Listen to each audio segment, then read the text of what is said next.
Could a spark of your love light a fire in me?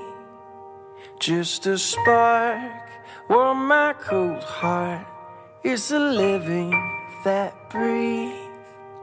Hello and happy Friday. This is Pastor Chris Thompson from Christ Central in Spokane. Each and every Friday we bring you a devotional here that is based on what we're going to be chatting about on Sunday morning during worship service. If you don't have a church to attend and you happen to be in the Spokane area, we would love to have you visit with us. We're at 19 West Shannon. It's Christ Central.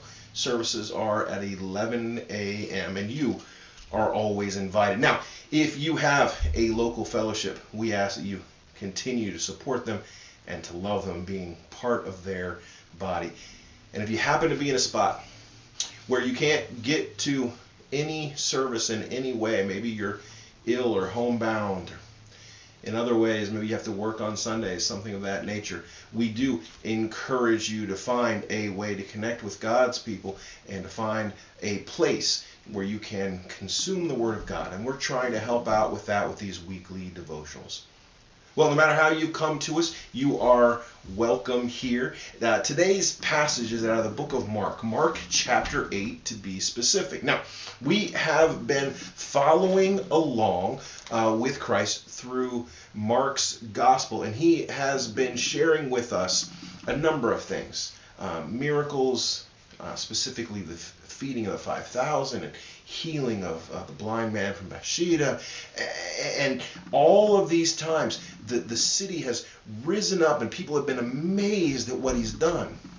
And so in Mark chapter 8, he's got the disciples alone, and we're going to be reading verses 27 through 30.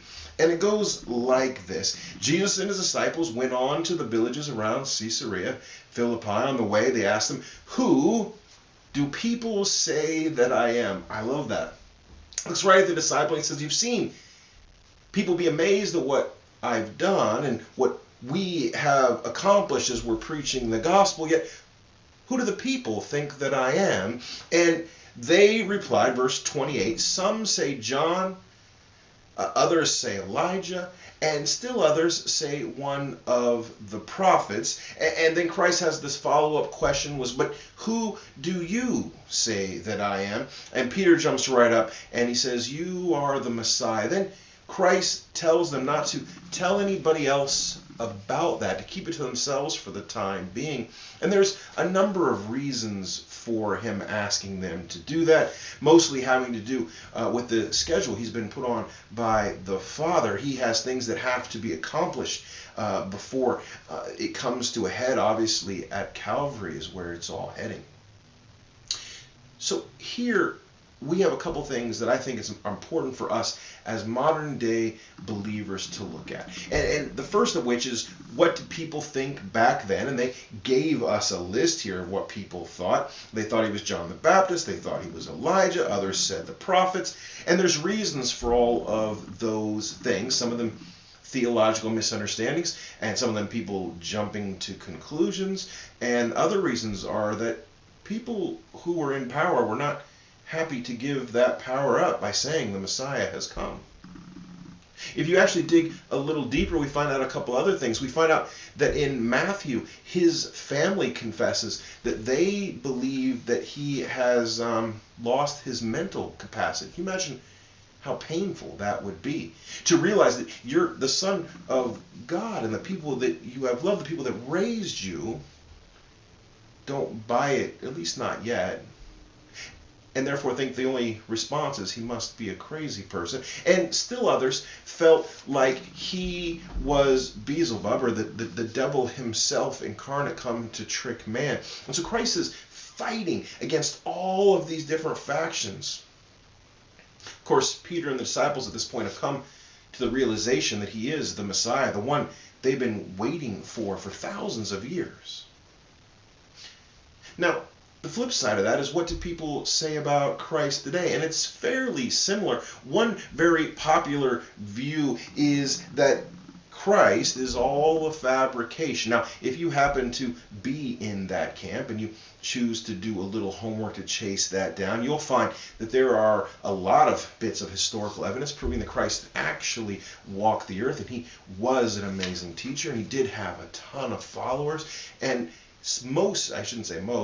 a large portion of that evidence is actually extra biblical, means it doesn't come out of the Bible. If you are interested in that as a topic, there's a ton of archaeological evidence. I would encourage you to start with the historical writer Josephus. Start there and work your way towards archaeology, and you'll be convinced at the very least that Christ did walk the earth, and Christ did have this massive group of followers, and that he made the current government of that day very, very nervous because of it.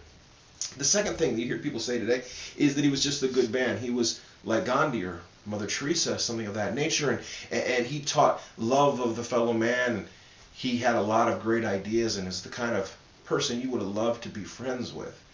And all those things are true, and we here at Christ Central will teach that as well, that he had amazing compassion on people.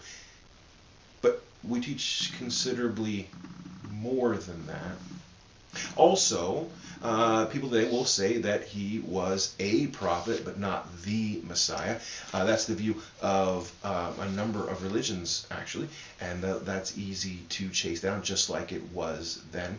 But here at Christ Central, from an honest reading of scriptures, I have come to the conclusion that he's much more than all of those things. He is Christ, the Son of the living God. Find a little bit of time this week and pray to the Father to show you who this Son is, who this Jesus is. Be careful what you pray, because he will absolutely answer your request. Either way, I pray you find a little bit of time alone this week to ask Christ to come into your life and come into your heart so that you can be as convinced as I am. Well, we here at Christ Central want to let you know that we love you very much, and we ask that you find a place to worship with God's people this weekend. God bless. When I breathe in hope and breathe in grace and breathe in God, and I breathe out peace and breathe out justice, breathe